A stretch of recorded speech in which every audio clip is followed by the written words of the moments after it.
नमस्कार दोस्तों, यह है एपिसोड नंबर 4।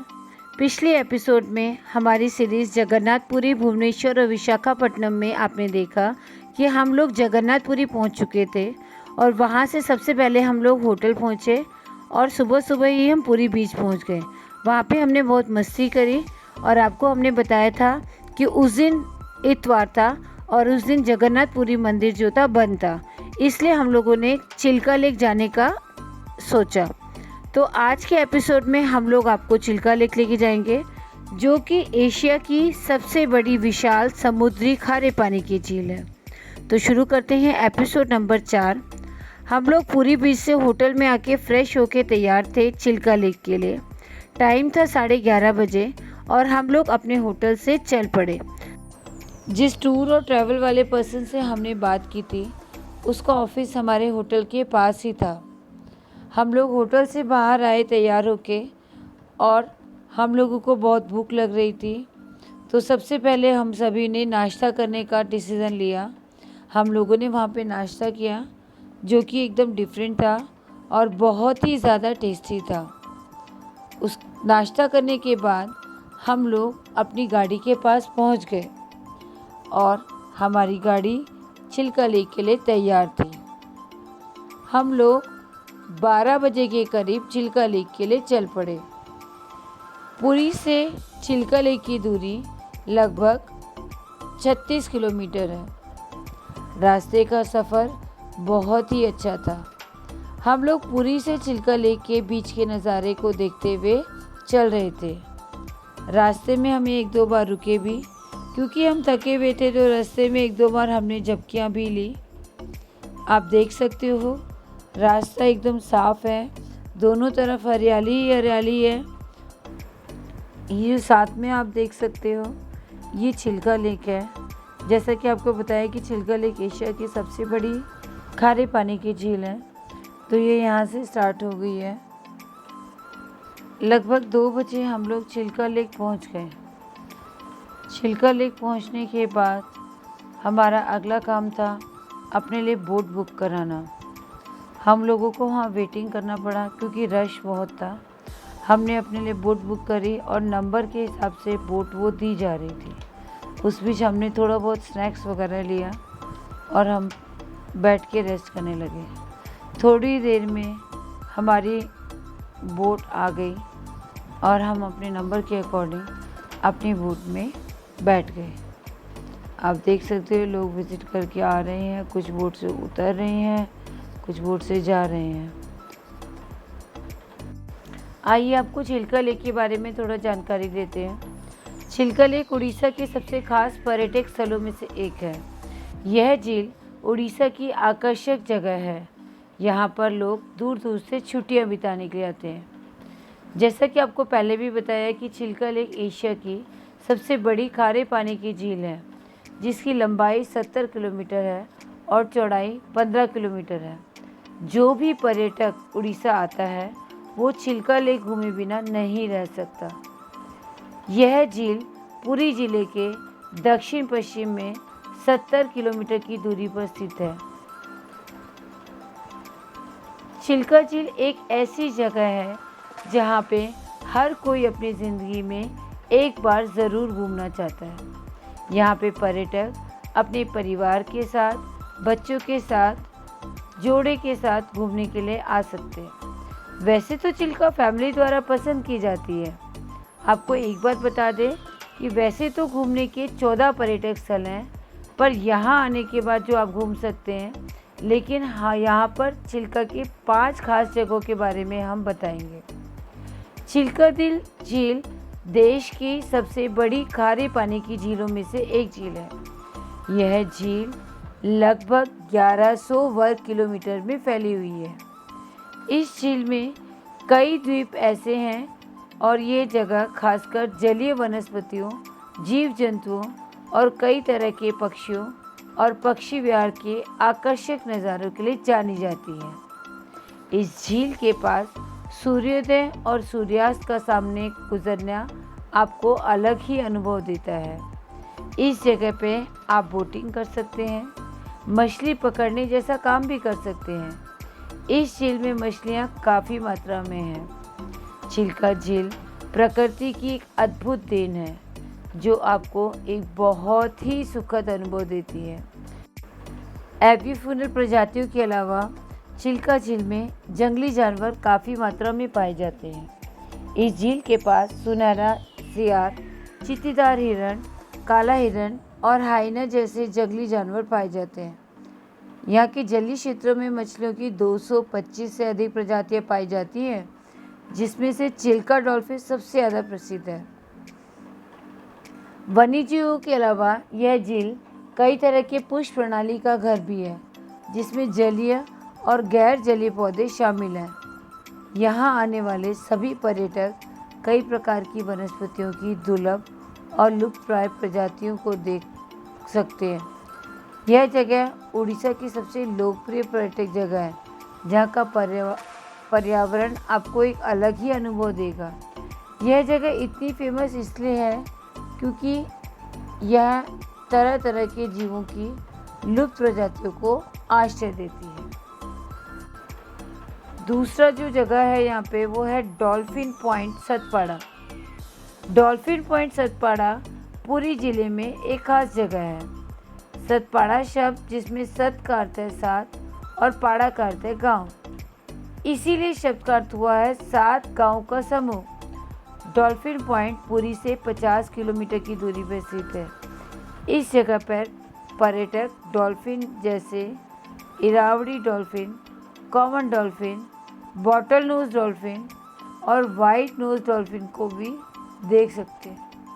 कुछ देर बाद हमारा बोट वाला हमें एक टापू पे ले गया। वहाँ पे हमारी बोट रुकी और वहाँ पे कुछ लोग टोकरियाँ लेकर आए। उसने टोकरी में हमें रेड क्रैब दिखाया, जैसा कि आप फ़ोटो में देख सकते हो। उसमें 2-3 रेड कलर के क्रैब थे। उसने बताया कि हाई टाइड की वजह से आपको देखने को नहीं मिलेगा, तो इसी तरीके से सभी बोट्स में लोगों को दिखा रहे थे। उसके बाद एक और बंदा आया। उसने हमारे सामने एक और टोकरी रखी। उसमें बहुत सारे सीप थे और उसने बताया कि इन सीप में से ही मोती निकलता है, लेकिन हर सीप में से मोती निकलेगा ये ज़रूरी नहीं है। ऐसे ही उसने एक एक करके हमारे सामने 7-8 सीप तोड़े और फिर उसके बाद एक सीप में से सही में एक मोती निकला, जो एक क्रीम कलर का बड़ा शाइनिंग सा था। बहुत ही प्यारा लग रहा था, बट पता नहीं वो सच्चा था कि नहीं, लेकिन उसने हमें बताया कि प्योर जो पर्ल होता है वो ऐसे ही निकाला जाता है। वो बहुत कॉस्टली रेट पे दे रहे थे। रास्ते में जैसे भी हमें टाइम लग रहा था, हम फ़ोटो सेशन भी करवा रहे थे। सूर्य की किरणें जब छिलका लेके पानी में गिर रही थी तो एकदम चमकती हुई दिख रही थी। आप नज़ारा देख सकते हो, बहुत ही सुंदर नज़ारा था। अगली जो जगह थी वो था कालीजाई मंदिर। यह मंदिर चिल्का झील के एक द्वीप पर स्थित बहुत ही आकर्षक मंदिर है। कालीजाई मंदिर में देवी काली जी की पूजा की जाती है। यह मंदिर स्थानीय लोगों में बहुत पूजनीय है। यह द्वीप तीर्थ यात्रियों के साथ साथ पर्यटकों के लिए भी एक बड़ा आकर्षण का केंद्र है। उसके बाद हमारी बोट एक और टापू पे आई। ये बहुत ही बड़ा टापू था पहले के मुकाबले में। यहाँ पे बहुत सारे लोग अपनी वेकेशन सेलिब्रेट करने आए थे। शॉप्स भी थी यहाँ पे काफ़ी सारी, और कुछ लोग यहाँ पे as a picnic spot enjoy करने आ रखे थे। कुछ स्कूल और कॉलेजेस के स्टूडेंट्स थे जो अपनी पार्टी एंजॉय करने के लिए आ रखे थे। आप देख सकते हो उनकी टेंट यहाँ पे लगे हुए हैं। उन लोगों ने यहीं पे अपना खाने पीने का अरेंजमेंट भी किया हुआ था। यहाँ पे जो एक रास्ता था जो जंगल के बीच से होके निकलता था इस टापू के बीच में से, और ये अंदर ही अंदर जा रहा था। सभी लोग इसी रास्ते से जा रहे थे, हम भी जा रहे थे, और वहाँ पे नीचे बहुत रेत थी। ऐसा लग रहा था कि एक टाइम में यहाँ पे पानी रहा होगा, क्योंकि ये रेत समुद्र वाली थी। हम भी उसी पतले रास्ते में जाने लगे जिसके दोनों तरफ पेड़ थे। रास्ते में कुछ लोग भीगते हुए वापस आ रहे थे। और ऐसा लग रहा था कि वो समुद्र में से ही नहा कर आए हैं, क्योंकि पानी को देख के बच्चे क्या बड़ों के दिल भी मचल जाता है। तो वो लोग वहीं से नहा कर आ रहे थे। यहाँ से जो रास्ता था ये मेरे हिसाब से कम 500 मीटर का होगा, जो पैदल ये पगडंडी सी थी।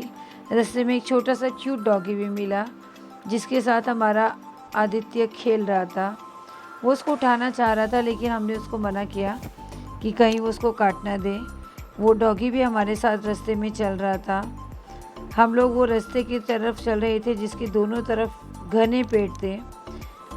बीच में तो इतना ज़्यादा अंधेरा हो गया था कि वहाँ पे सूरज की रोशनी भी नहीं पड़ रही थी। फिर धीरे धीरे हम उजाले की तरफ आए। यहाँ पे आवाज़ आ रही थी, अब हमें समुद्र की आवाज़ सुनाई देने लगी थी। हम उसी रास्ते में आगे बढ़े चले जा रहे थे। ये सब देख के ऐसा लग रहा था कि जैसे कोई फिल्म का सीन हो, जिसमें दिखाते हैं कि लोग एक आइलैंड में फंस गए हैं और उस आइलैंड से निकलने का रास्ता उनको समझ नहीं आ रहा। और फिर जब वो रास्ता तलाशते हैं तो धीरे धीरे वो जाते हैं। एक ऊंचा पहाड़ उनको नज़र आता है उस आइलैंड में, और जब वो पहाड़ के ऊपर चढ़ के देखते हैं तो वहाँ से उन्हें समुद्र का नज़ारा नज़र आता है। तो कुछ ऐसा ही हमारे साथ था। हम भी उस रास्ते में चले जा रहे थे, उस रास्ते को एंजॉय करते हुए। रास्ते में हमें काफ़ी सारे लोग मिले जो इसी रास्ते में साइड में बैठे हुए अपनी पार्टी एंजॉय कर रहे थे। इस बात में ज़रा भी शक नहीं है कि जो चिल्का झील की यात्रा का सबसे अच्छा समय नवंबर से फरवरी तक के महीने का है, क्योंकि ये यहाँ के सर्दियों के महीने होते हैं और इस समय यहाँ पर आप कई तरह के प्रवासी पक्षियों को भी देख सकते हैं। अगर आप इस जगह पर जाना चाहते हैं तो जून से सितंबर तक के महीनों में जाने से बचें, क्योंकि ये बारिश के महीने होते हैं। इस आइलैंड पे आपको कई सारा सी फूड भी मिलता है। अगर आप नॉन वेजिटेरियन हैं तो आप उसकी लुत्फ़ उठा सकते हैं।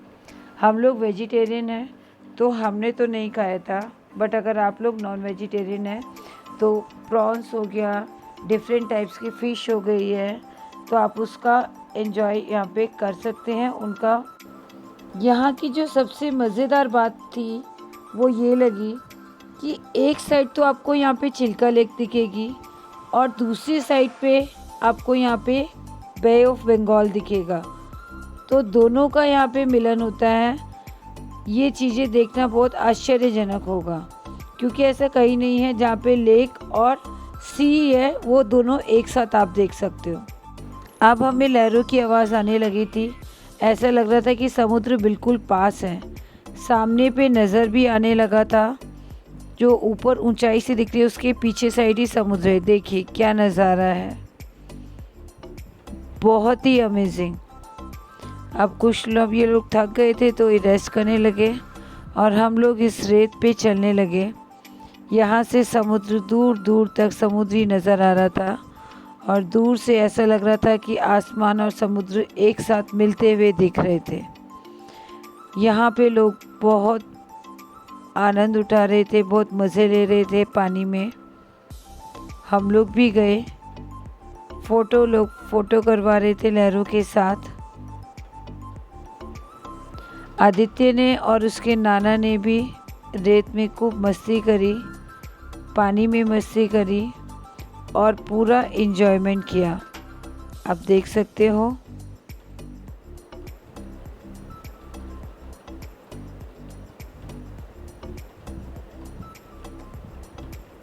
बहुत ही अच्छी हवा चल रही थी और बहुत ही अमेजिंग नज़ारा था।